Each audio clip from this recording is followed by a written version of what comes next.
सबसे बड़ी बात तो है साहब, बिहार की बम्पर ऐतिहासिक जीत के बाद प्रधानमंत्री मोदी ने बुलाया है।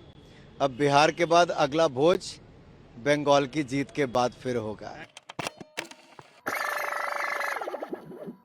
हम सभी एनडीए के सांसद माननीय प्रधानमंत्री नरेंद्र मोदी जी का आभार प्रकट करते हैं कि जिन्होंने सभी सांसदों को अपने निवास स्थान पर रात्रि भोज के लिए बुलाया है। सबको मिलने का अवसर मिलेगा, जानने का, एक दूसरे के बारे में औपचारिक रूप से हम जानते हैं, लेकिन जब दुनिया के सबसे लोकप्रिय नेता भारत के ये यशस्वी प्रधानमंत्री अपने घर पर निमंत्रण देकर बुलाएं तो आप देखिए सांसदों के चेहरे कैसे खिल रहे हैं। उत्साह है, केवल भोज का ही नहीं, प्रधानमंत्री जी से मिलने का।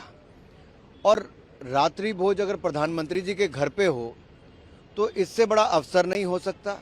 और मुझे आज भी याद है जब अटल बिहारी वाजपेयी जी और अडवाणी जी ने एनडीए का गठन किया था, बहुत अवसर मिलते थे उस समय के सांसदों को, नेताओं को एक पटल पर जुड़ने का, मिलने का, समझने का, जानने का और विचार व्यक्त करने का।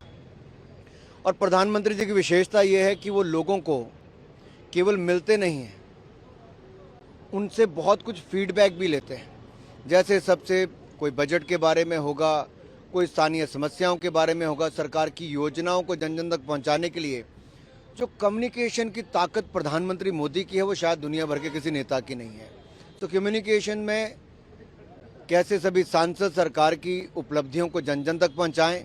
और सबसे बड़ी बात तो है साहब, बिहार की बम्पर ऐतिहासिक जीत के बाद प्रधानमंत्री मोदी ने बुलाया है।